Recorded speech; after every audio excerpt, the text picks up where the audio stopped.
know the neighborhood had good supper for the kids. Where's my walking partner? I wish I could autograph. Think about this. I'm getting that. I told when I was like, hey. Everyone really did. Yeah. I love that. It's easy. I still call you Mr. Peter. I think I know it. Yeah. Let's see. Yeah. He's Mr. Finger in the house. No, a requirement for being on here is you have to call me Oh, is that the thing? Okay. pink. That's what I was told. Whatever you want. That's what I was told. Oh, yeah. Ready? Yeah. All right, ready. I'll kick it off. Well, first of all, thank you for coming in, Ed. Appreciate it. You guys for allowing me that. Sure. I'm going to just provide a little bit of background, stuff you already know. And then we've got some questions we want to make sure to ask, or maybe some follow-up, and certainly we'll provide you an opportunity to ask questions of us. Sure. Pretty informal, pretty relaxed. So that's kind of how we roll. So obviously we have an open seat that was created. And we need to fill that for the balance of this calendar year and then all 2020. It's hard to say, 2020. Yeah.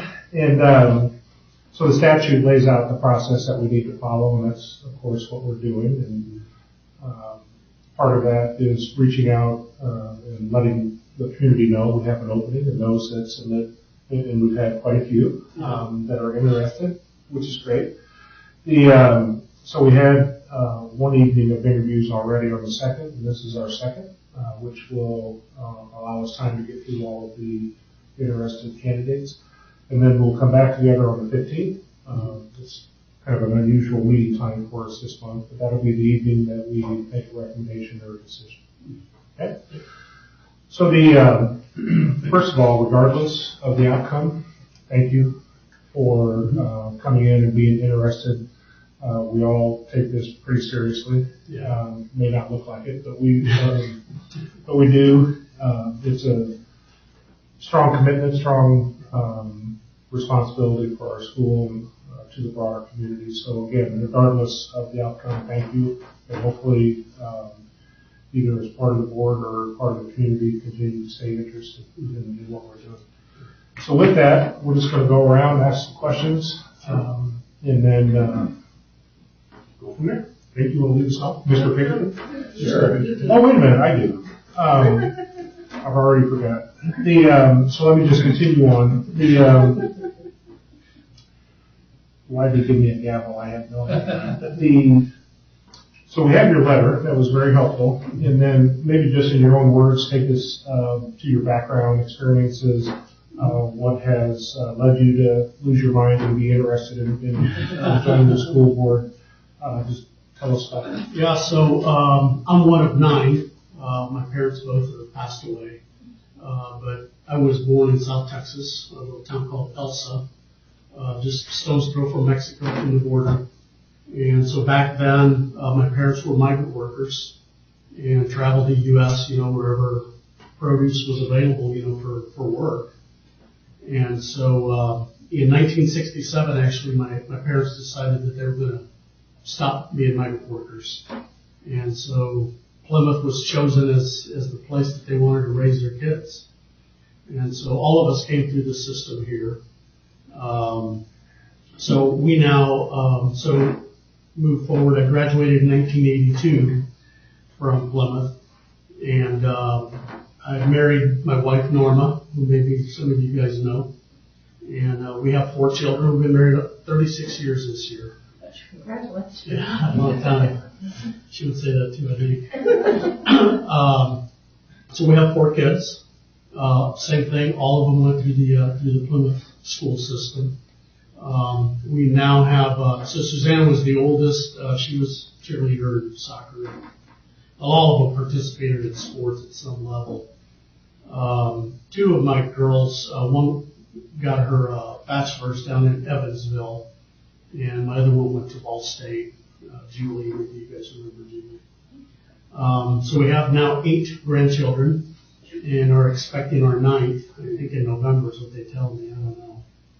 But we're very active in our church. We go to St. Michael's Catholic Church here in Plymouth. I'm a proclaimer, and I'm also a Eucharistic minister. We've been participating for 20 plus years. And we really, really enjoy it. We were extremely influential. That's part of, what my, I think part of my skill set that I would bring to the board is, my languages. So hopefully by now you guys see that I'm fluent in English. I'm as fluent, if not more, in Spanish. And I'm 30 to 40% fluent in Portuguese. And that's from my travels in one of my positions. So, Norman and I did, I think, a tremendous job in forming a very strong Hispanic culture and community in our church that is very vibrant and successful even today. I go back 8 years probably since we began that. So I'm the chairman for what's called the Annual Bishop's Appeal. And that's just a fundraising effort that I think all of us know how that works. This past year we were able to raise $91,000, and so I think that's a record for us. And so one of the things, of course, public speaking and those kind of things, figuring ways to be articulate, to send a message, to convince folks that we need your money. So that's something that I really enjoy, is working towards a goal like that. Public Relations Committee member here. I'm a realtor. Probably you guys have seen my face. Yeah. Everybody says that. So our local association here, I'm a Public Relations Committee member. I've been extremely active with the Knights of Columbus, even up to the level of what's called the district deputy, which is a regional individual. Mine was a little unique in that I traveled the entire state of Indiana. And the effort was to try and form new councils, Spanish-speaking councils, which the state of Indiana really lacks in. And so I did that for about 5 years. I did that. So also in another lifetime, I used to sell chicken equipment, and I used to travel all of Latin America.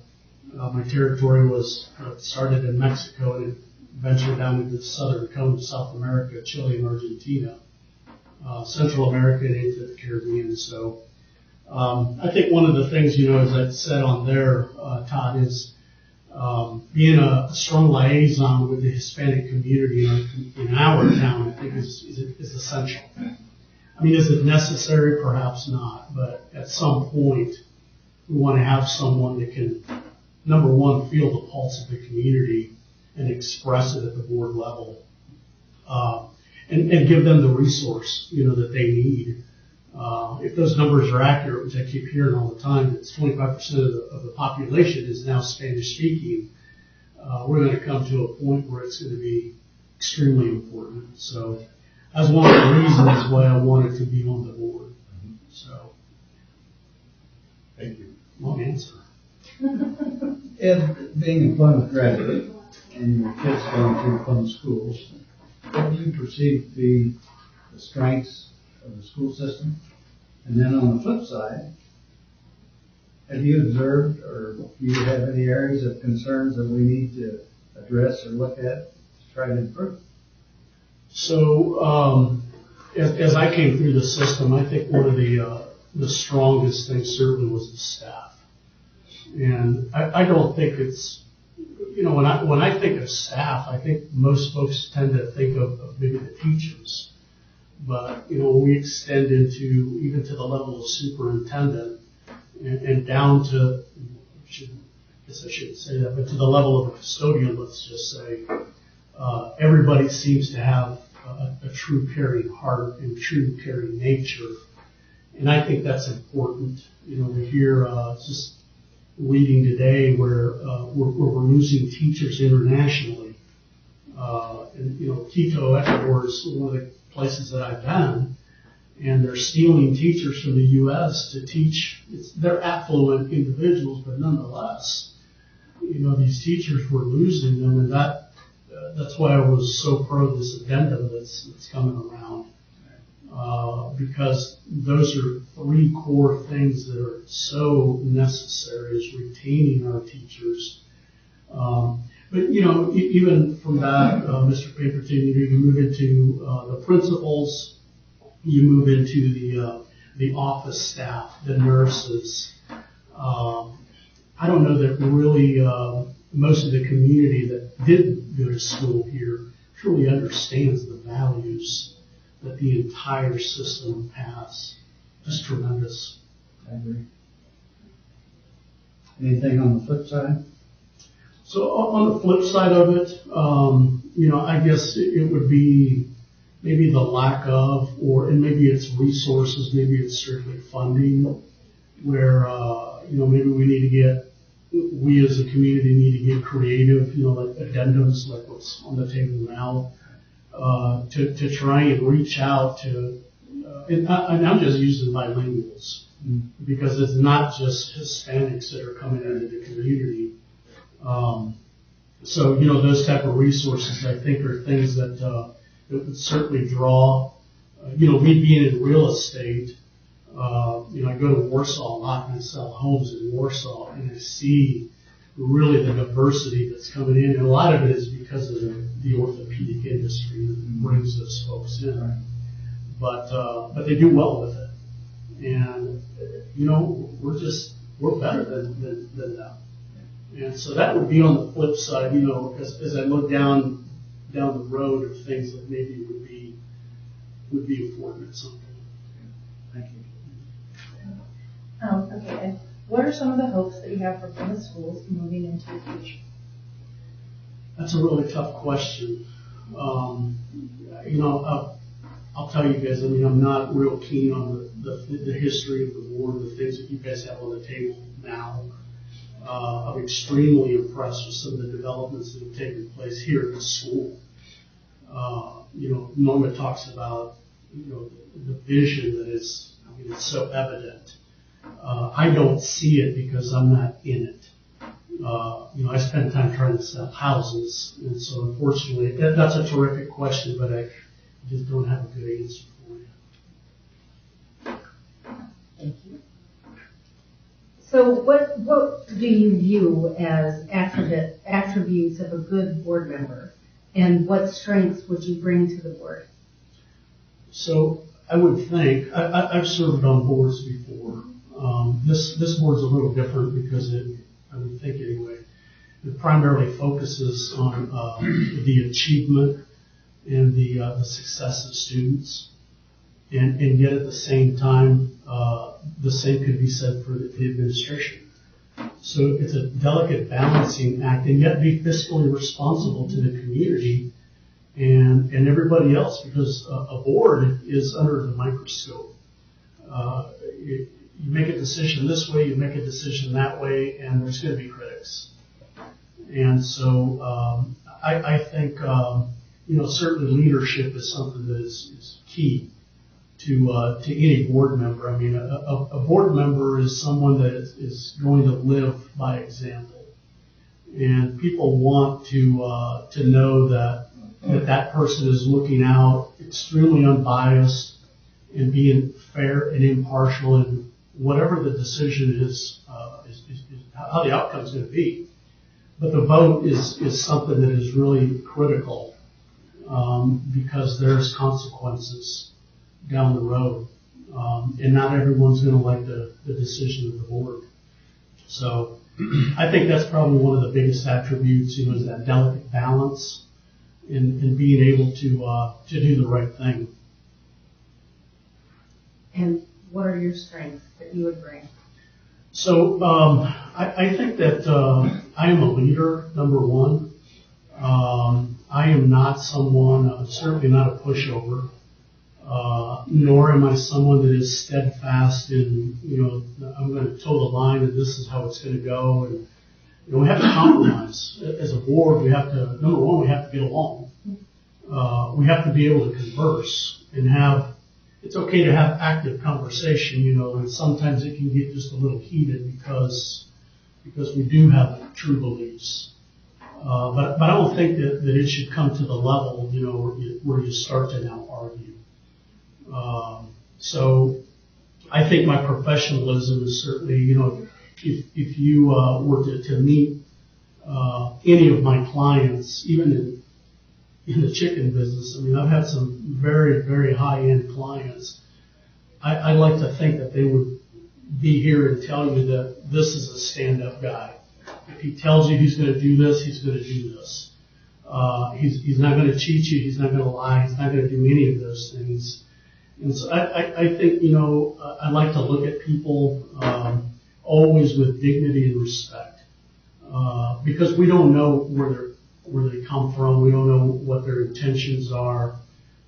So we all have to get along, and I think the professionalism, the leadership, and those kind of qualities are very, very important as you're looking to replace a board member. You touched on it earlier that sometimes not everybody agrees with our decision. We haven't run into that yet, but we might. Just kidding. So, you may, at home, at work, at church, or somewhere, have somebody reach out to you directly with questions or concerns. How would you handle those types of situations? Yeah, so I don't understand yet, how this board operates. So, I don't know, part of the oath, would be secrecy and, what we talk about in the room stays in the room and, those kind of things. If that's the way it operates, I am the best at those kind of things, because oaths are things that I take very, very, they're sacred to me.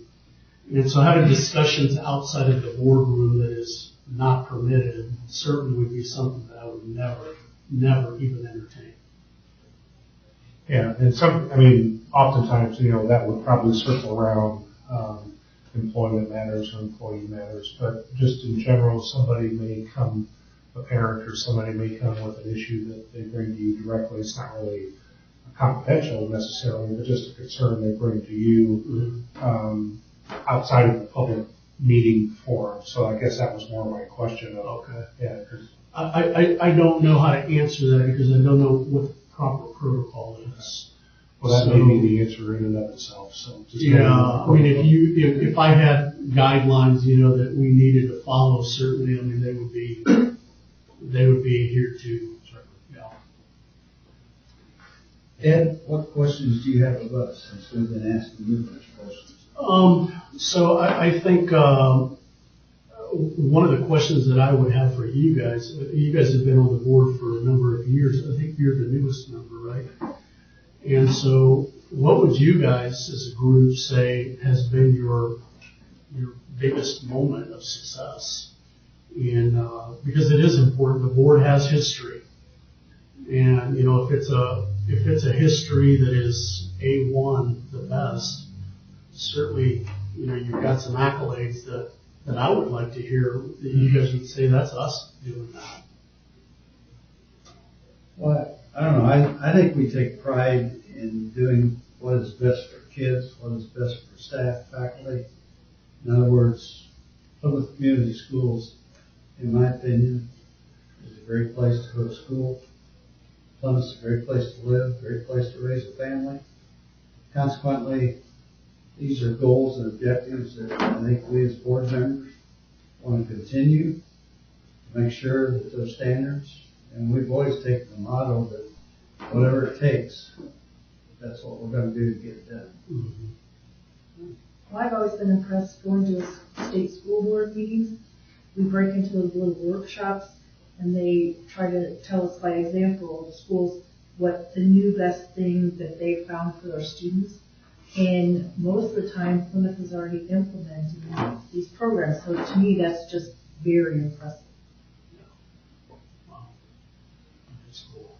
I'm especially proud of how well we prepare our kids for whatever their future holds, whether it's going to college, whether it's going out to the workforce. I feel like we do a really good job from kindergarten all the way up of making sure that kids can get to the next step, or doing whatever it takes to make sure that they have the best chance. Yeah, those are, I mean, I would echo those responses. Other elements that I think we should take some pride in, I do a lot of work with a lot of school corporations in tough times in terms of funding resources and things that the state throws at us, continuously trying to do more with less. We're here as policymakers and setting kind of a tone for the corporation. So I don't know if any one of us did any of these things. It's more for trying to provide a framework of leadership and stability. I am particularly proud that in this is my 23rd year, that financially we're okay. And we never have enough resources, right? But in my time, we've had one reduction in force. And not many schools can say that. And we try to keep our facilities where they need to be and on the forefront of technology. Always about continuous improvement in what we're trying to do. But again, the best thing that we can do is hire the right people because we're not experts in any one of those areas per se, but just getting the right people to help and lead and the staff. So tough question. I appreciate the question. That's a tough one to hone in on. Yeah.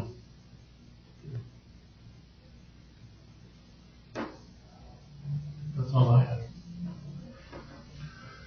As I mentioned before, we had specific questions that we wanted to get through based on thank you for all your responses, Andrew. Did any of those spur any additional questions for anybody? I have maybe just a follow-up or two.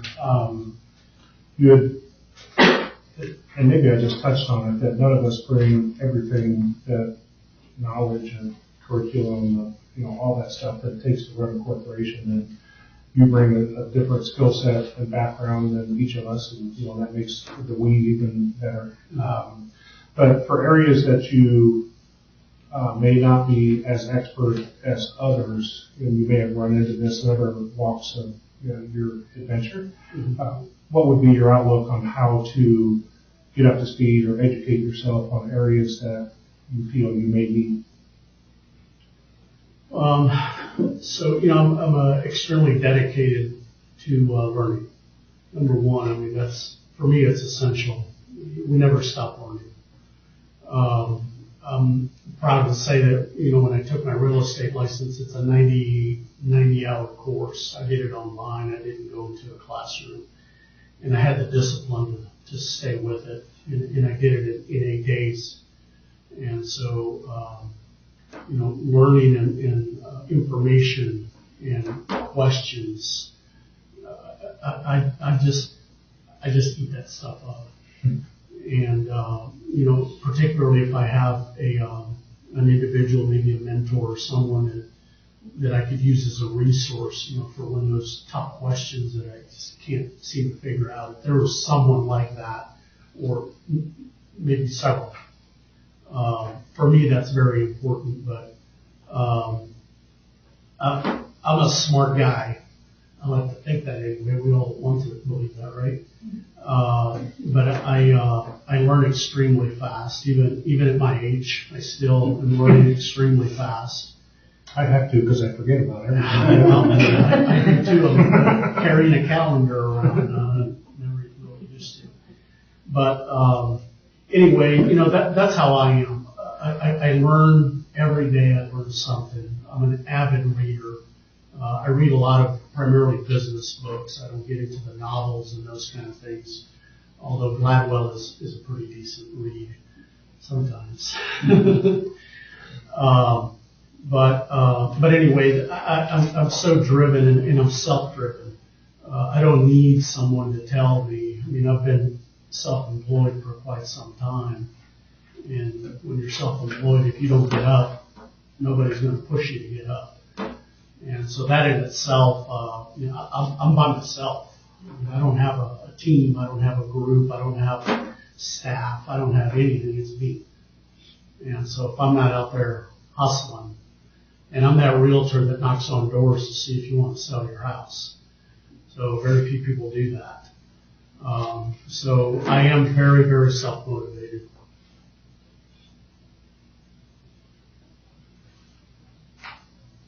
No, I have another follow-up to the follow-up. So you touched on a little bit in terms of, and maybe one of those, I've just seen in many years that I'm curious about your knowledge base, or maybe this is an area that would need, in terms of how school funding works. Mm-hmm. I don't know if you have any exposure to any of that. No. Yeah, kind of a different animal. But. Yeah, it is. I do have a background. So this is the 4th chapter of my life. I can't remember the author that tags that, but this is my last chapter, I think, as a realtor. So I started off in airplanes. I worked at an engine overhaul facility in Dallas, and I was in the union, so I understand that dynamic. I was a union steward. That's a whole different dynamic. You're not just a member. Came to work for Midway Airlines. I was in charge of the entire fleet's engines. And so that's massive responsibility doing that. Midway Airlines went bankrupt, so I went into chickens. Naturally. Yeah, I mean, it's You can't wait to see. So, and the reason these guys found me was because of my Spanish. And so that's the reason that I went, and I did that for about 17 years. And I got out of the chicken business because I got tired of traveling. You know, living out of a suitcase, 90% of the year I was gone, and I just got tired of it. So then I went off into to selling cars, and I found myself in the finance side. So I was general manager running the finance arm for Mike Anderson for the entire the group. And so I have pretty good knowledge and grasp of how funding works, and I don't have good knowledge on grants, which is something that is on my radar. I really want to look down that and understand and figure ways of how to get grants. Not for myself, but there's so many groups, you know, that could benefit from someone that has that ability. So, and anyway, so now I'm selling houses. I'm good. Yeah. So as I mentioned, we've got interviews here this evening. We'll that'll wrap up. We'll have discussion after that, and then again bring a recommendation or a decision on the 15th. So if you're anything like me, you may get homesick. Just contact me if there's a question. If there's a question you have or anything like that, just make sure to follow up. But again, thank you for taking time out of your. Thanks, Ed. Hello. This is your seat. Everyone, this is Alan Shook. How are you, everyone? Hi. How are you? Alright. Okay. You're relaxed. Good evening. Good evening. How are you? I'm good. How are you? Super. Thank you for coming in. Yeah. Thanks for having me. Sure. I'm going to start off with just a little bit of framework background or kind of our process. Okay. Stuff you probably already know. But just to lay that groundwork, and then we have some questions that we want to make sure, so we wrote them down. Sure. We'll go around and get through those, and then we'll give you an opportunity to turn the table, ask us any questions that you want. Okay. So pretty relaxed, pretty straightforward. So we have an open seat, so it'll be, and the statute lays out a process that we need to go through, which of course we're following. The biggest part of that is opening it up for anyone that's interested. We've had quite a response. Yeah. It's great. So we had interviews last Thursday, the 2nd, and now this evening.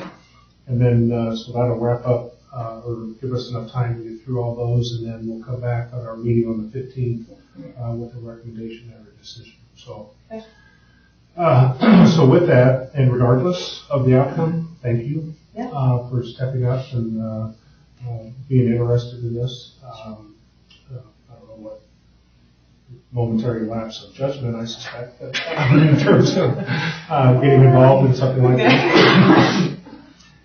We've all been there. We've all been there.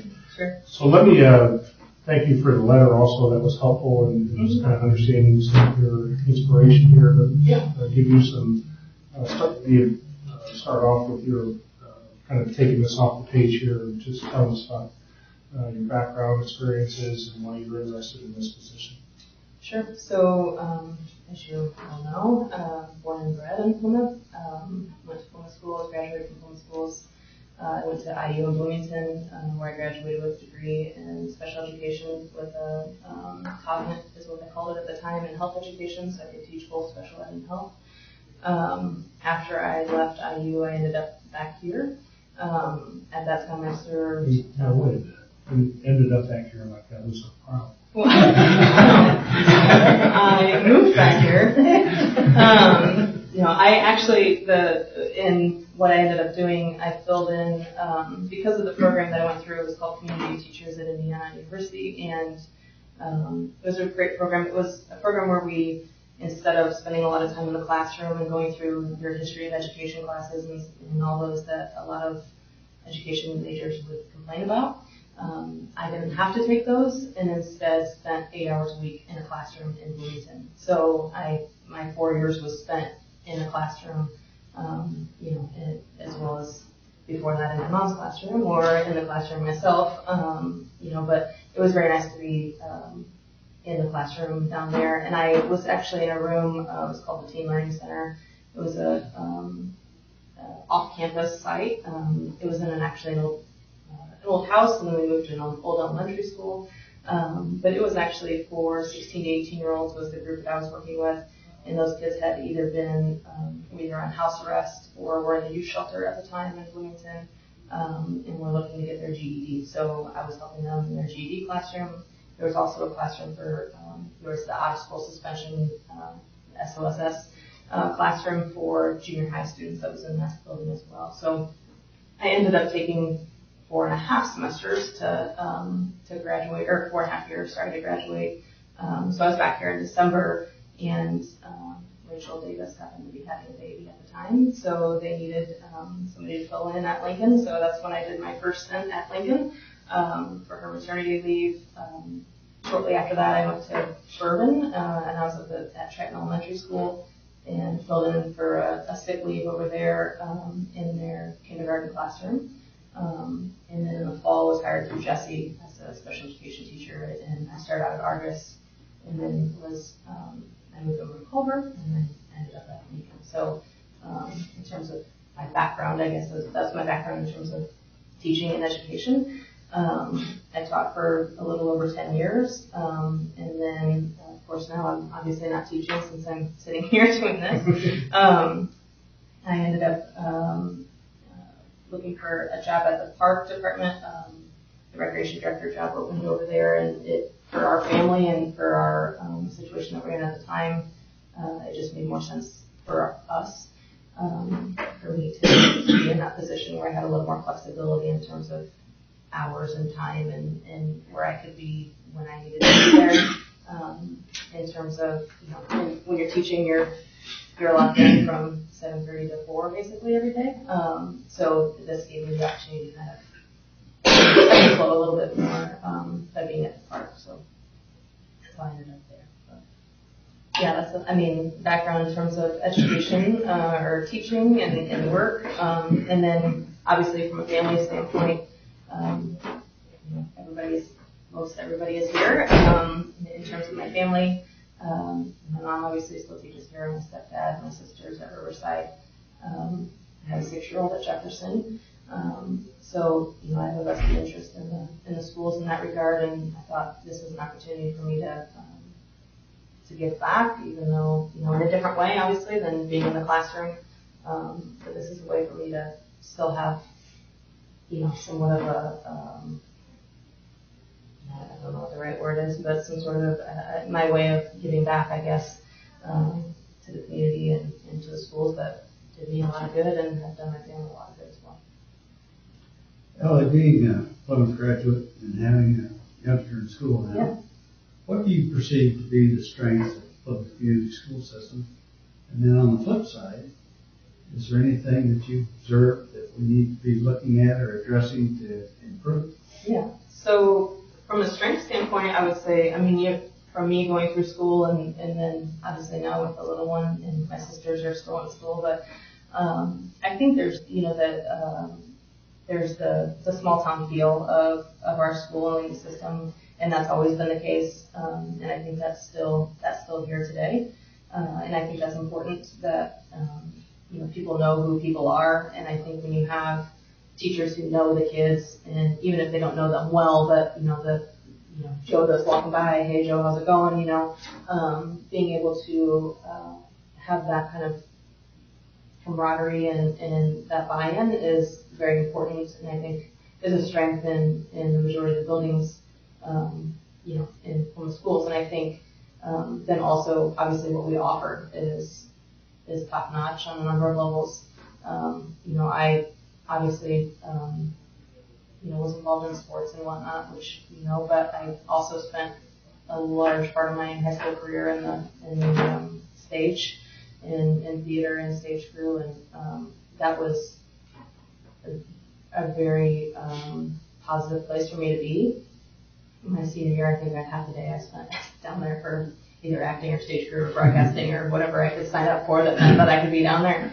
And I think that's and that's obvious, that's in the paper all the time and on social media and whatever else, but I think everybody around here knows that, even outside of Plymouth, that our theater and arts group is top notch, and I think that's a huge strength of ours that I think we've always done a good job of promoting and being a part of, but I think could even maybe take to the next level as well.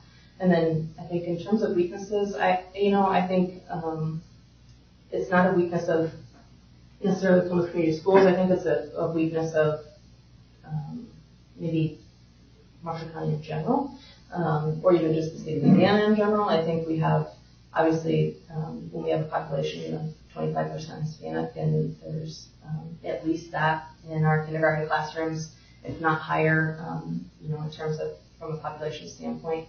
It's important, I think, culturally to reach out. Even when I was at Lincoln, I had numerous kids in my classroom that did not speak English, and had not been here for a week, and would start at any time during the year.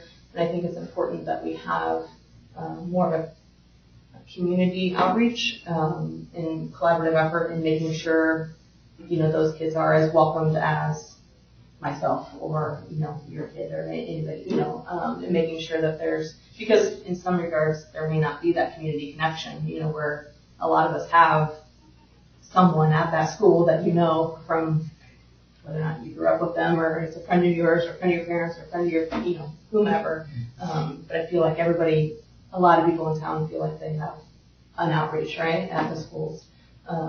But that may not be the case for everybody. So I think just making sure that we have that kind of community buy-in for all kids that are in the schools. Good point. Yeah. What are some of the hopes that you have for Plymouth schools moving into the future?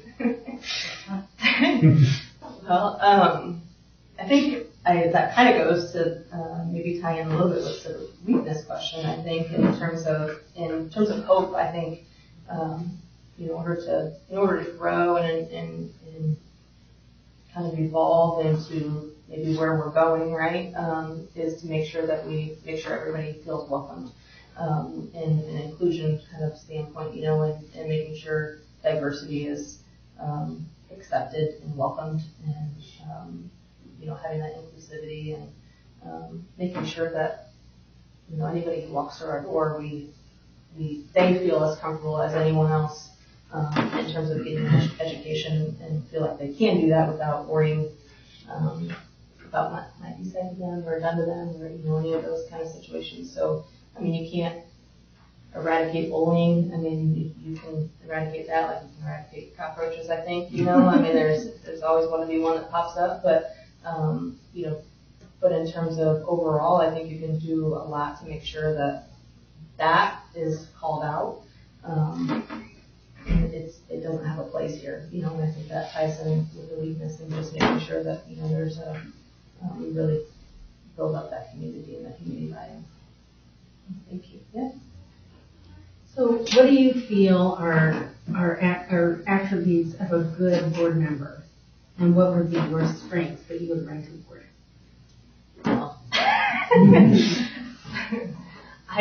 First of all, I think that a good board member on any board is somebody who's invested in what they want to be a part of. So in order to be a good board member, you obviously need to have vested interest in Florida Community Schools, which I think that I do.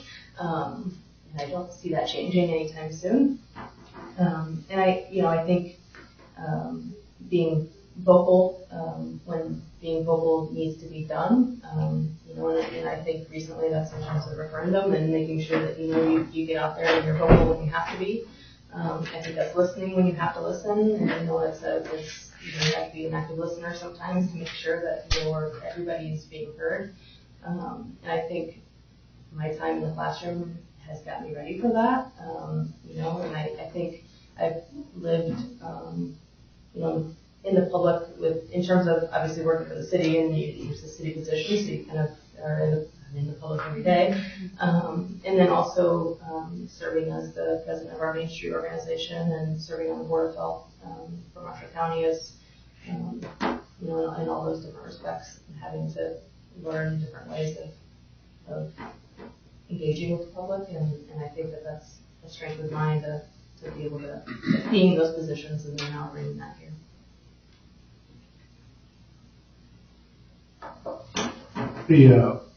As a member of this board, perhaps other boards or experiences you've had, but just specifically, sometimes folks don't always agree with our decisions, or may have a individual concern that they don't bring to a meeting, but rather they're going to call you at home or find you somewhere as a member of the board and present you with questions or concerns that they have specifically. So how would you see yourself handling those types of situations? Well, thank you. I think when you go back to, first of all, being in the classroom, you have those kind of concerns that are brought to you every day by who knows how many kids, and what they feel is important or not important or what you should be doing or shouldn't be doing.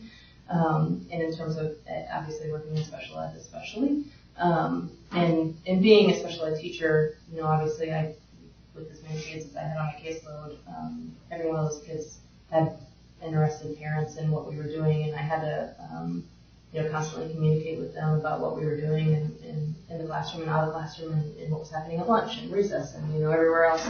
And I think by doing that, you learn how to work through things. And I think a problem solver at heart, and I always have been. And I think again that kind of went to being a special ed teacher.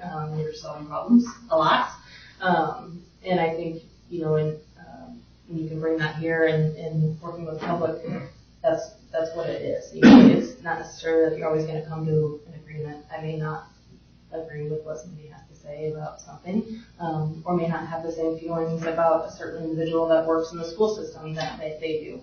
But that doesn't mean that I'm not going to listen to what they have to say, and then also take that to whomever I feel is most important to hear that, obviously, and to the board, and maybe do this differently if that's what needs to happen.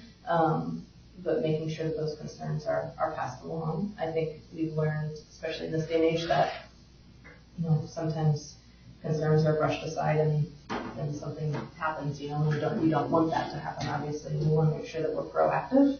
So I think it's important to pass along pieces of information as you hear them. But I think I can also handle a lot of that on my own. I'm not going to be passing everything along. Kelly, we've been asking you a lot of questions. Yeah. What questions do you have? I'm just going to give you a chance. It is an interview. Yeah, right. I'm honestly, I was thinking through this, when I made my appointment to come, and what questions I would ask. I think what I would want to know the most is just how to be the most effective at the position that I would be in. So, in terms of, does that mean reaching out to this person or that person, or being, seen at certain events, or being a part of different decisions, or researching certain things and how we're moving forward, how the schools are moving forward, and reaching out to other school systems that are doing well. So I think what I would like to know, and that's not necessarily something that you have to answer today, but as you move forward, and if I am chosen, I would want to know what would be most important for me in order to make the board whole, and fill into whatever spot I am needed in. Well, there would definitely be a learning curve. Yeah. And you would be totally involved. Yeah. Definitely. Well, and that's, I think with every job, obviously, there's that moment of when you first come in and you're deer in the headlights kind of look of, what do you do? Where are you? And I have no problem taking a backseat, for a while to learn before I'm not going to walk in and just start, throwing things around.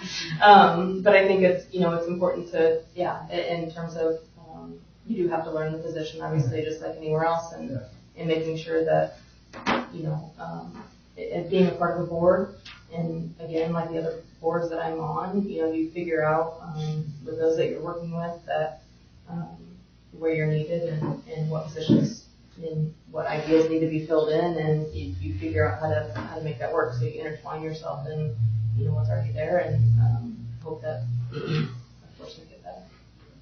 And I don't think there would be, we're not going to be guessing in terms of, so let her figure out what's important. Right. There's 1,000 things that we think about or talk about or work on perhaps, but, we do have certain initiatives that are, certainly, we're going to get the individual up to speed on what those initiatives, you see some of those on yard signs around town, being constructed down here a little bit. I mean, there's certain big projects that, when you get into the background or the reasoning behind all of that, and, just a lot, coming from the teacher side, you know a lot about curriculum than I do. But, there's areas that I know we all have certain strengths that we can provide, but we also have day jobs. So, Andy and his staff, there's a whole lot of resources. It actually would be an area to follow up for me on whether it's this particular example or others that you've experienced individually when there is an opportunity or a need to, whether it's school funding, whether it's, I don't know the darn thing about it. How do I, what process do you think about or go through to educate yourself on some of the issues? Well, in terms of education, I think it's, as I was teaching, you rely on your peers a lot, and kind of the same idea here, right? So you're always, everybody's constantly trying to find this out information as you're going along and figuring out the best way to move forward. And I think in the classroom that was always the case of, there's no sense in reinventing the wheel if somebody else has figured out the best way to do that or what we feel like is best at that moment for that day, I guess. But I think, in terms of researching and reading, I spend a lot of time invested in reading for articles and trying to figure out, what's working best for kids, and that may also go into parks and kind of programming and those kind of things as well. But also just knowing, and I was at first with the referendum, I was did not know exactly what it entailed. I figured I was in favor of it just because I'm a former teacher. So, but I did, in terms of learning, Mr. Hartley came to our YPN meeting that we had, and I listened to what he had to say, and then I dove down a little bit more, and then called a couple people and asked them questions, and then listened again on WCCA to the nuts and bolts, I guess, of it. And I think it's important to, at first, and in speaking to that, I've had sort of people like, what the heck, this is crazy, like, wait a second, what, do you know what it's for? No, all I know, okay, well, let's talk about what it's for. So then, you start going through, and I think that goes back to the whole problem solving thing, right? And working through with the public on the need for certain things. No, I wouldn't be for it if it was for something random like a big sign in the front yard, right? That's not necessary. But when you dive down in and realize, there are certain things that the admin office has deemed important, as well as you, that, we have necessary measures that need to be taken in terms of school safety. I don't know where the question is, right? In terms of, dealing with mental illness and having social workers in every school. That would be number one on the list for me. And working and teaching for, 10 years or so, there were so many kids that were not getting, necessarily the in-depth, look from a social worker or from a guidance counselor, but you can only do, one person can only do so much, and that wasn't on the guidance counselor or the social worker. That's on not being able to fund and pay for somebody else to be there, and that's supremely important, and with the way things are changing, you have every one of these kids has got a phone in their hand all the time, and their social media is not necessarily kind to them, when they're trying to deal with that as a 12-year-old, and I don't know that they can process that. I have a hard time processing it sometimes. So for an adolescent to do that, I don't know. I think there's just going to be a lot of things as these kids grow up. They're going to need a lot of support in ways to handle and kind of navigate an online world that none of us grew up with. So it's just totally new for them. I think having a social worker at every school is, hands down. I don't know that there's anything more important, honestly, in terms of personnel in the building, and making sure that those kids are being seen. Sneakily, I came into your time to ask us questions, and I turned and asked you, did you have other questions for I didn't mean to do No, that. you go ahead. You keep asking. had a question for us on, what are the areas of most importance or to get you up to speed, et cetera. Did you have other questions? I didn't mean to have your time short. No, you're okay. Honestly, I think it's more important at this point that you are able to ask the questions with me and know what position I would be filling and where I stand on certain things or what strengths that I bring to the table. So I think it's more important for me to answer than me to ask. So if there's anything else, I'd be happy to ask you. I think we've got through the ones that we clearly wanted to make sure to ask. Were there any follow-ups that anybody had? I've already touched on mine. So. Okay. Good job. Thank you. Yeah. Good. Thank you, Ken. Thanks, Sally. Go dismiss. Jay, we're here. This is Andrew Dreibelbus. Hello. Welcome. Thank you.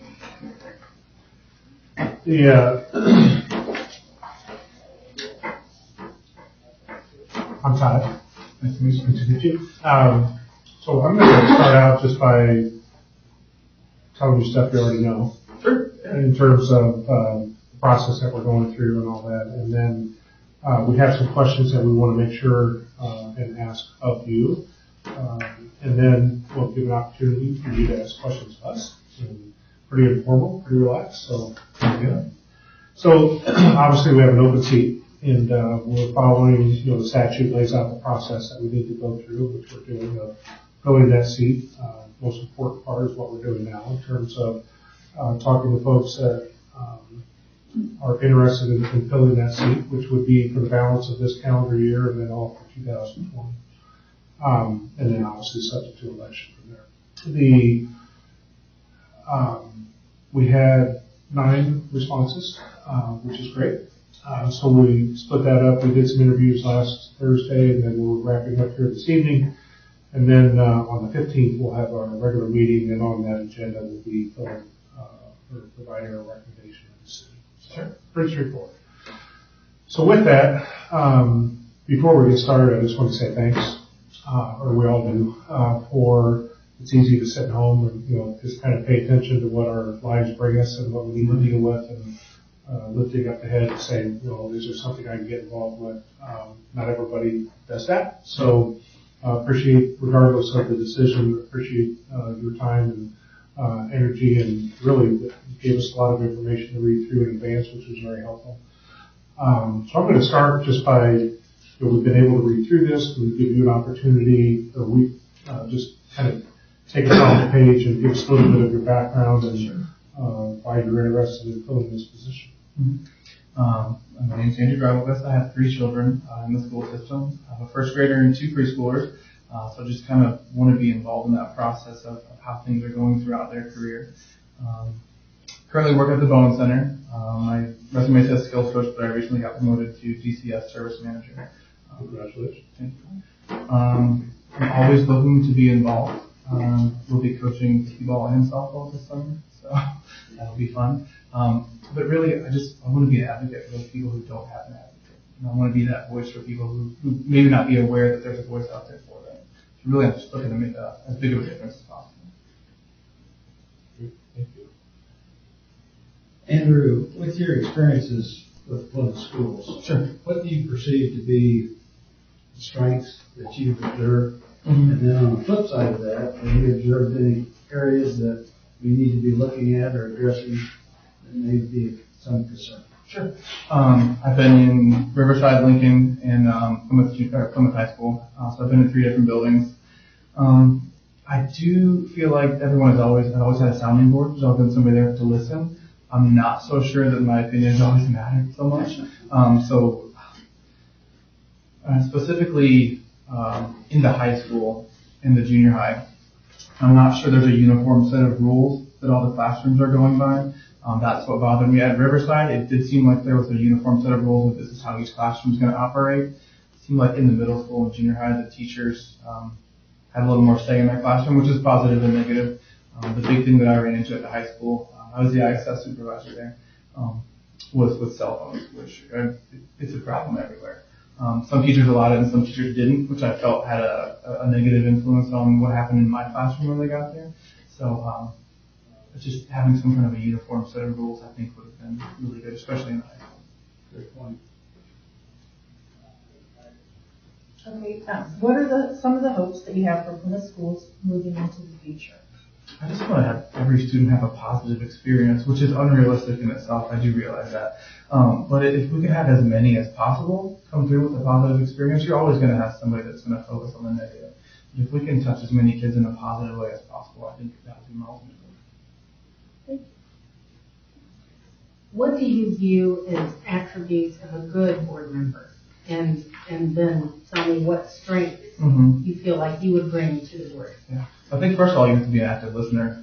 You can't be sitting there thinking about your next counterpoint as they're speaking because you're going to miss something that was important. So I think the biggest thing is just being an active listener and not preparing your counterpoint. I do feel like I do a good job of listening. I think one of my biggest strengths is very quickly establishing a rapport with just about anybody I meet. I'll find some kind of common ground, even if it might not seem like that on the surface.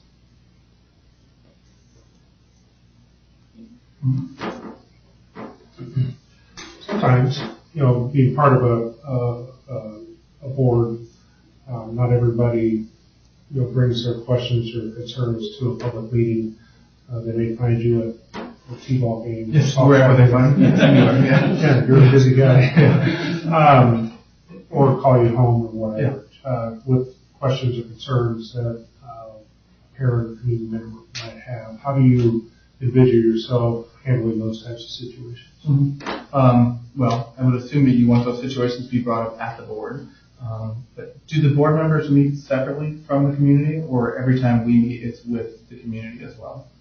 How does that We're work? not allowed to meet outside of. We're not. Okay, so that would not. Well, there are certain sessions that we can meet in the executive session that are not the public, so there's a finite list of reasons that we can do that. Okay. Our attorney keeps our nose clean on that. So it would not be one of those situations where you come up together and you say, hey, somebody brought this to me, I'd like to bring it up. So I'm assuming in that situation you want them to come to the meeting, right? I don't know, how does that work as a board member? Do we bring up the issue, or do we want that person in the community to come to the meeting and bring up the issue? I don't know that there's a. Or if it matters? Yeah, I mean, typically we're going to work from an agenda. Yeah. So it's really our meeting Yeah. to make sure we address what we feel and the administration feels needs to be addressed at that particular time. I'm gonna make sure that gets added to the agenda and not sneak it in there. Andrew, we've been asking you questions. What questions do you have for us? I guess most of my question was just, what is the process? What does a meeting look like? What is my role as a board member? I can start out. Yeah. I don't know if you've seen one of our agendas before, but we typically have, sometimes the best part of the agenda is we'll have, examples for, teachers or administrators bringing in, what's going on within their school.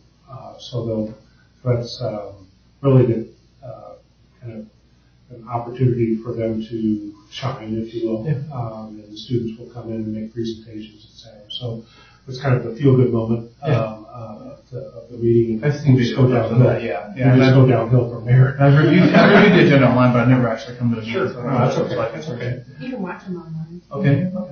Yeah, but we have, there's a lot of reading prior to, so that we have a big part of our agenda. We don't actually, unless board members have questions or administration wants to highlight something, we have what's called a consent agenda. That absent any questions, obviously it's incumbent upon us to review those before the meeting if we have questions. But then we'll get into the meat of the agenda. Typically are going to be the business, it's not business finance necessarily, but areas that we need to address. Some of those are consistently, part of the calendar that come up during the year that we need to address. Some of those are, dealing with different curriculum changes or, just whatever the administration feels. And Andy and I go through and talk about what to put on the agenda, whoever's the president of the board in advance. Here lately with the building project, we get regular updates on progress of that project, and we have the ability to ask questions and make sure we're on time, on budget, and, are there any issues, those types of things. So it's somewhat of a, there is some, and we like it that way, so there is some framework to the meeting. It's not just a free-for-all, Right. Because it's really a board meeting that the public's allowed to attend. Yeah. But 2 times during the meeting, certainly, members of the public can come and address questions. Typically, we like those to be related to the agenda items, and if it's something just out of the blue, we're not prepared, perhaps the administration's not, we don't like aha moments. Right. So we may, just try to get the essence of that and get it on a future agenda item. So you can table that if somebody brings something up. It's like, how many times were you blindsided by questions? Yeah. Not very often. Never. That's good. Yeah. Like, I wasn't prepared for that one. Yeah. Well, I mean, We'll come back to it. you don't want to make something up on the fly. Right. So, want to be fair to the process, fair to the individual, fair to the whatever. And some things we just won't discuss in public. If it's an HR matter or employee matter, that's off limits, if you will. Yeah. Do you have somebody who steps in and says that? Or is that incumbent? Okay. Well, really, it's the, Because I'm sure you try to answer a question and somebody steps in and goes, yeah, not going to happen. I mean, generally the president's going to keep control of whoever that may be of the meeting. We don't run into that very often. Okay. That was one of our questions as well. Sure. How many times do people come in with an agenda that they like to try to push? Yeah, never. I mean, they're going to contact central office or some way in advance, and if there's a concern, oftentimes those can be addressed individually outside of an agenda. We have communications between the administration and the board every week. Those types of things that come up that are dealt with outside of the public agenda or whatever. Certainly, Andy and his staff keeps us surprised at that. And Andy's good at meeting with people if they have particular concerns. Like when we had people very vocally against the building in the junior high, Andy would meet with them privately to, try to relay it. That's good. Take it off our shoulders and put it on yours. Okay. Yeah. Other questions for us? I don't think so. I have a few follow-ups. Sure. I think we touched on it. I can't remember what question, but it just sparked a follow-up question in terms of, again, you have a unique background. We all have unique backgrounds that we bring to the table. Obviously, you have a passion on teacher retention. Yes. And that's awesome. Which one of the things I noticed being in the school for 2 or 3 years. years, yeah. So I guess I'm going to an area that maybe you don't have as much knowledge of or background.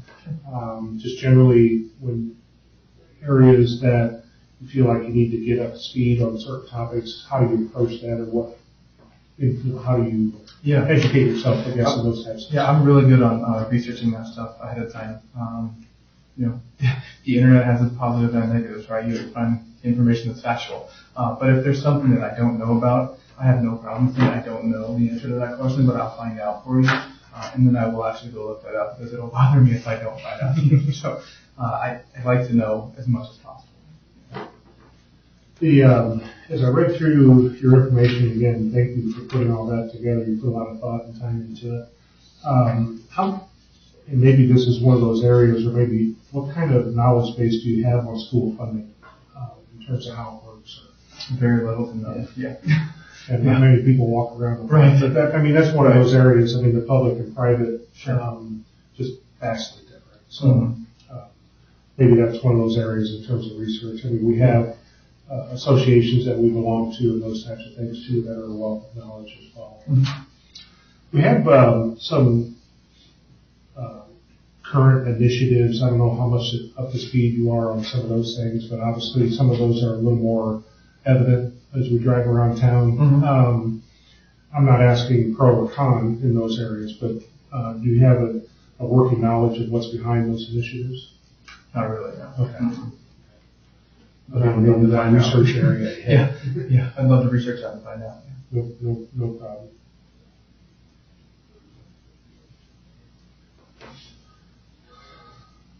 Those are my thoughts. Okay. Any other questions for us? As I mentioned, we're completing interviews this evening, and I'll go back to where I started. Regardless of the outcome, thank you. Either as a member of the board, or if that's not the fortunate decision for you, as something tells me you will stay involved. Yes. There'll be another election coming up as well. So yes. It's important. Thank you very much. Yeah, no problem. Thank you. Nice to meet you. You can tell Alexis, Robbie, and hi. Thanks, I appreciate it. Hi, guys. Jeff Scarberry, everyone. Good to see you. Nice to see you. We want to sit. Yeah. Been in here before. It's time to you. Hi. Thank you. Hi. Thank you for coming in. No problem. Glad to be invited. I'm going to start off the discussion or the conversation with just some framework stuff you already know, but just to make sure that there's a clear, we have an open seat, and the statute lays out a process that we go through, which is what we're doing. Obviously, the most important piece of that is this particular step of interviewing or talking with folks that are interested in the position. And we've had quite a response, which is great. And so we had some interviews on the 2nd. This is our second evening of conducting interviews, and we'll be complete after this evening, and then come back on the 15th is our meeting time this month at 7:30 to make a decision recommendation. So pretty straightforward. And I already mentioned it's for the balance of this year, 2020, and then obviously subject to the election process. Right. So with that, again, regardless of the outcome of the process, Jeff, thank you for taking time and having interest in the position. Easy for folks to sit by and just kind of watch and complain or not even pay attention, perhaps. But it takes a lot to pay attention and step up and say, hey, I want to be considered. And regardless of the outcome, I just want to thank you for doing that. So with that, appreciated your letter, and I'm going to start off just allow you the opportunity to, we know your background, I suspect, just kind of take us there and what has led to the background experiences and what's led to your interest in joining the board. Okay. Well, as I put it in my letter, I've been involved in education since I was 4 years old. My mom put me in what they called nursery school back in 1957 or 56, I guess. I was 4 years old, and it was one of the first nursery schools, preschools in Indiana. And she believed in education, and she was an A student up to the time she got married. And back then she got married right after World War II, and that was what women did back then. Men came home and got married. She always regretted not going on further because she was such a good student, but she raised us to believe in education, and that's what we did. We believed in education, and encouraged us to pursue that. And that's what I did. I worked hard in it. And when I completed high school, graduated in 1970, our household didn't have money. We didn't have much at all. And I remember my mom saying, I want you to go to college. We don't have money to give to you to pursue that, but I want you to go find a way to go. And that's what I did. I went to Ancilla because it didn't cost a lot, but I worked my way through it. Went on to Indiana State, worked my way through Indiana State. Went on from there and got my master's degree at IUSB. And got credits beyond that at different times at IUSB in different areas. And through being hired here as a teacher, of course, we continued education as teachers and developing, ourselves and going into making our profile bigger and giving us more knowledge in different areas. And during my 40-some years of being in education, I think I developed a big profile. And I don't go around bragging about it, but that's what you do. That's what you do in education. You get a lot of experience. And I always was proud of being part of Plymouth school system. I didn't start in Plymouth because it was when I graduated from college, things were packed. There was a lot of teachers looking for jobs, so I went where I could find a job, and I was down in a little school district between Indianapolis and Anderson. But my goal was to get back here, and that's what I finally did. It took me moving back here and subbing for a year, doing everything, subbing everything that I could. I did girls economics. I remember one time I did girls PE. I did in Argus. I did agriculture. I never farmed or anything, but I did it. I did everything they asked me to. And finally I got hired here in Plymouth. Stayed here in Plymouth and enjoyed it until I retired. So my family's always been involved in education. I have sisters that were aides. My mom worked as a volunteer in Plymouth schools. When they tore down the old lecture school, Ron Downey, who was the principal, told my mom I should give you the key to the school because you had more kids come through the school than anybody lived here. So, it's just the history of our family. So I've always valued education. It got me to where I am today. We didn't have much in our family, and that was a way to make things better for us. So I want to, and I always encourage that in the kids I taught. Because as a male teacher, you're given a lot of kids that need help, that don't have confidence in themselves. Because you're seen as a male, I guess they look at you as they need somebody tough. Or what they really need is somebody that understands them.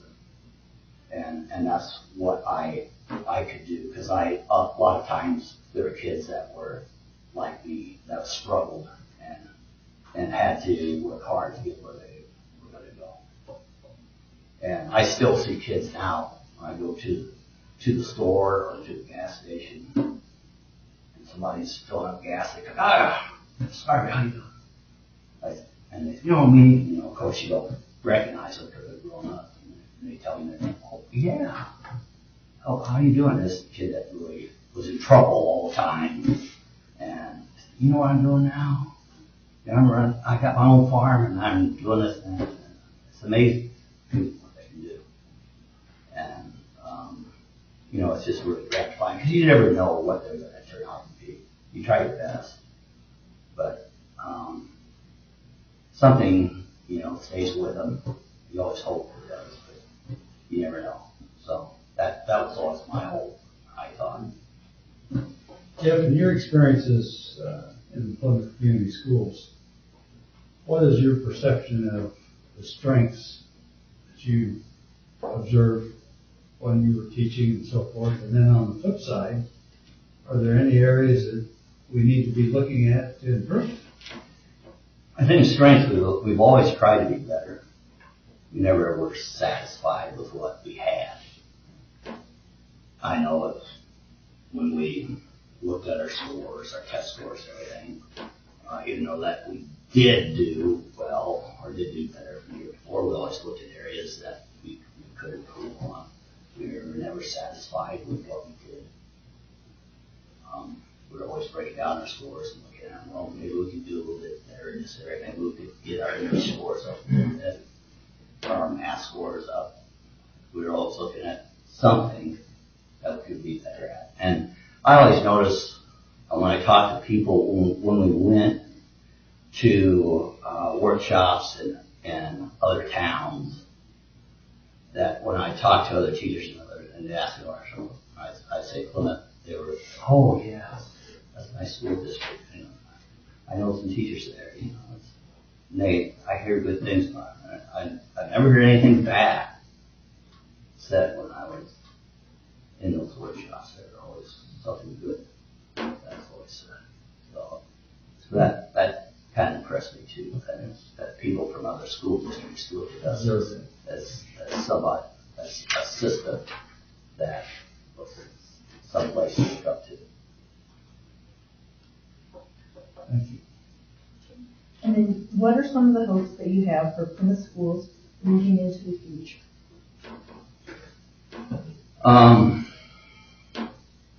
Well, to continue what we've been doing, with striving to be better. I think we can do that. I know we're under difficult times. I know we've got a government that isn't really, helpful to school systems with money and support. I think no matter what political system you believe in, we're under duress, just trying to get help. But we still, try to be better and do with what we have, do the best we can. And I think I've always been one, when I taught my 40 years, I always looked at the kids that came in that were struggling, and I did my best to give them hope and to give them confidence in themselves. Because I taught 4th grade, and next year they were going to the next school. And if you didn't give them confidence to go on, when they went over to Riverside, they were going to get lost. Because they're going to a bigger school. There's a lot of kids there, and they're going to have confidence to go on and succeed. They're not going to be babied there. And I thought this is probably one of their last chances to grow up and get some confidence in themselves and be able to take care of themselves when they go on to the next level. That's what I tried to do. You know, those kids that came from good homes, that the parents had the means to take them places, give them experiences, they're going to be okay. They still need support, but they're going to be okay. But the kids that come from the homes, they're not getting that. They're going to need support. They're going to need support. And some of them, it's going to depend on their own selves, whether they're going to survive or not. And that's what I hope this school system can do, is take those kids and help them to survive and go on. Because I've seen a lot of kids that have made it, and it's because of themselves and their teachers that have brought them along. And I've had kids that graduated from the system that told me it was the teachers here in Plymouth that helped them to become who they are today, because they didn't have the support at home to do that.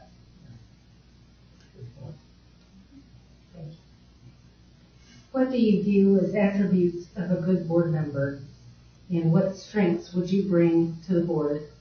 Well, a good board member, number one, is a good listener. You're going to have to listen to people, because you're going to get a lot of people calling you, I'm sure, talking to you when you're out and about in the community, giving you their advice on what should be done. I know if you're online, you see that constantly.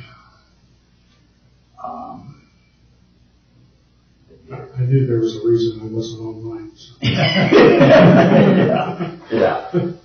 Yeah. Of course, we tell them Jeff to call Sammy. Yeah, everybody's got their opinion. And whether it's knowledgeable or not, everybody has it. And it's just important. But you have to be a good listener. And that's part of what a teacher is too. I mean, I got a lot of phone calls where I had to listen, and it was kind of one-sided, and my ear hurt.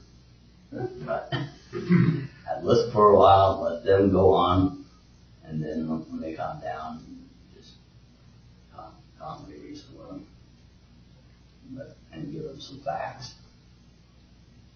And then they understood, because a lot of people just don't. The reason is they don't know the facts. They don't know the facts. And I saw a comment online, it was about changing the iPads, and a woman was saying, well, how are these kids going to learn how to use a computer? How to use a regular computer if they go to iPads? It's not going to... Well, she didn't know. Well, they're using iPads because they're using them to educate themselves. They got computers at home that they use daily. They know how to use them. They're probably more of an expert than anybody. My son's more of an expert than me, also since third grade. He taught me how to use it. But they forget the reason why they're using these is to educate them. And they're good because they don't get viruses as easy. And they're a lot harder to load on games and music, things that I bought when I was teaching. You really touched on where I was going to go next on the question. I'll just kind of enhance that a little bit. For being a teacher, I'm sure you would get calls for various reasons, thanking you for all the wonderful things you're doing in the school. Oh, yeah. Yes. But as board members and being part of a public body, we experience some of this similar things of phone calls or inquiries outside of the public setting. And you touched on it, but different from a teacher, but being part of the school board, how would you handle those types of inquiries that come to you directly outside of the public setting? Somebody calling me at home and asking why is the board acting on this situation, stuff like that. Well, first you like I said, you listen to why they're calling and why they're upset or what their reason is. Let them have their say. give them some facts of why the board is looking into this. What this is going to profit the school system, how it's going to help them, why it's good to do this, why they're doing it. Because it's a money thing, why it's going to pay off in the end, how it's going to help the students. It's something that involves the students. If it's a building thing, how the building needs this for better educate the students, to help the teachers teach. All in all, just to further education to the fullest. That's the goal of the board, is to educate. If you're not doing that, you're not doing your job. That's all I always thought. Larry, you're in education for years. You came into my room. Remember when we announced you ready the last second? You knew what it was like to do that. Right. You came in my room and thanked me for doing that in the last second. Because you knew what it was like. Right. And I appreciated that. Somebody would come in that knew that it took a lot of work to do that. Jeff, we've been asking you a lot of questions. What questions do you have for us?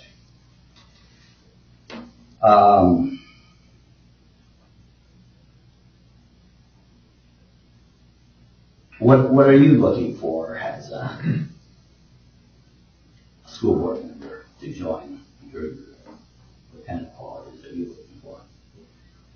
Well, personally, I think you touched on several of them. I mean, obviously, you got to be a good listener, and you got to deal with facts. There's always two sides to the coin, and we rely very heavily on our administrators to give us guidance and direction, and support the faculty, staff, and try to continue to build the best school system anywhere. Second to none. And what are your goals? Well, I'll piggyback off that too. We're not trying to, okay, we need to find somebody exactly like him. That's not. Oh yeah, nobody. Yeah.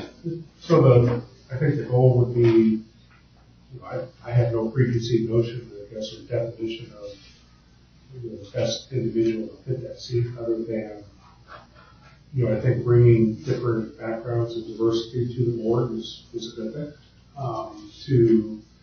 I come from a walk, we all come from different walks of life, that we bring hopefully some individual personal experiences that add to the overall strength of the board.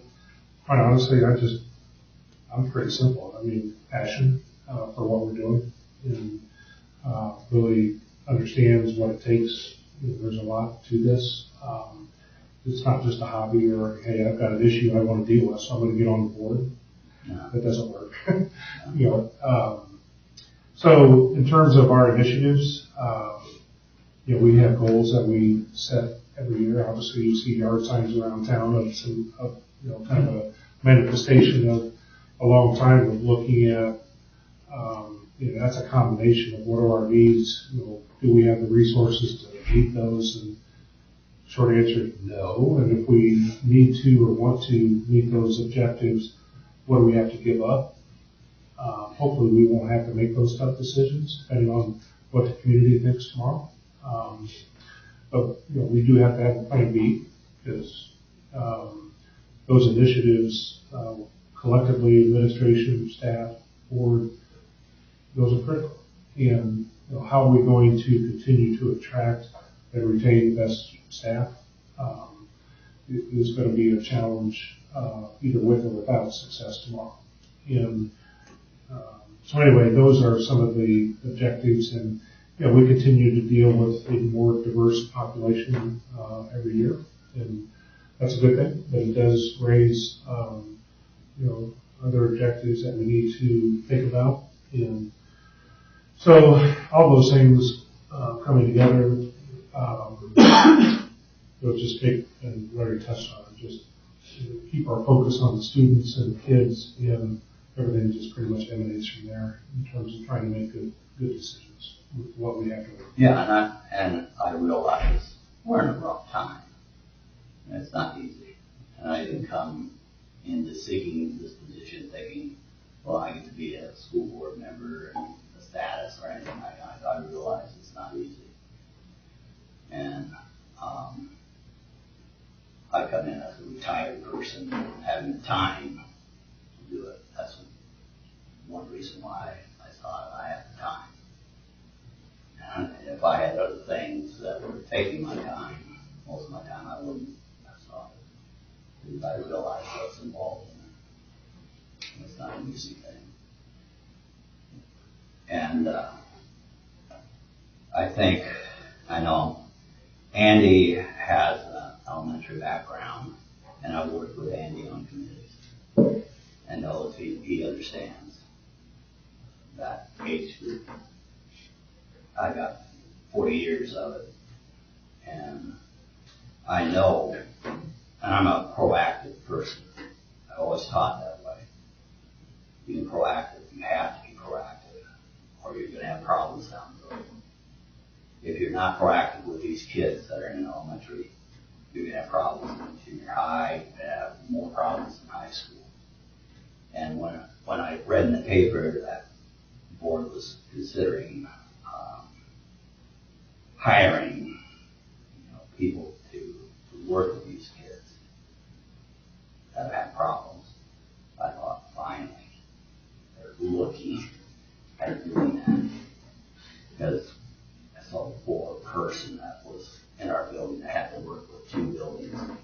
And I had a student that went home and was looking. He had a stepmother that is very close to, and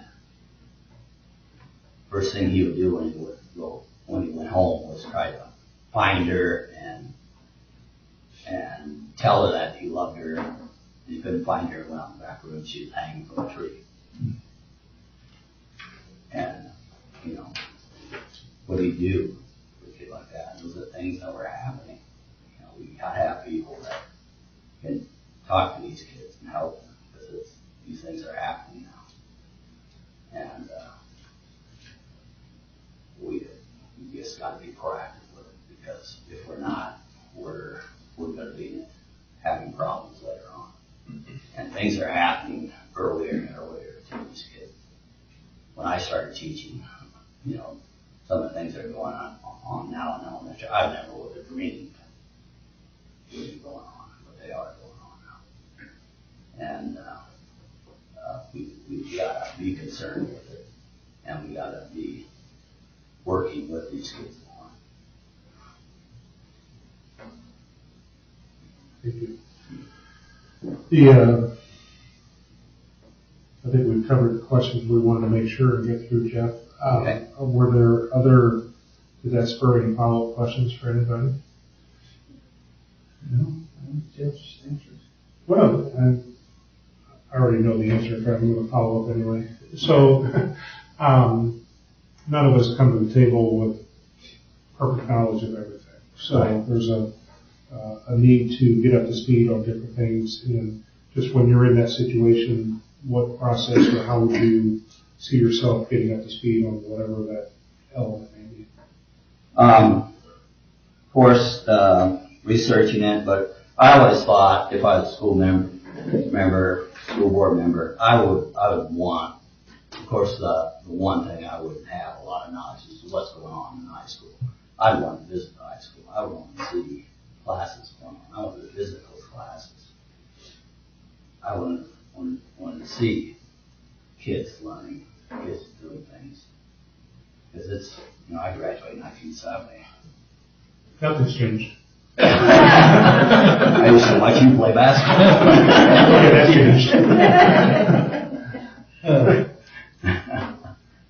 But, I know there's a world of difference now.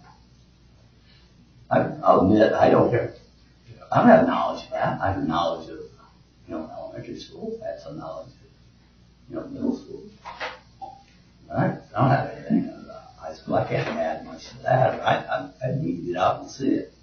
I'm a person that believes in firsthand knowledge of actually seeing it. I don't want to read about it. I want to see it. I want to see it in action. I think we make a mistake a lot of times in hearing about it or reading about something and thinking, oh, this is good, instead of actually seeing it going on. It's a lot different.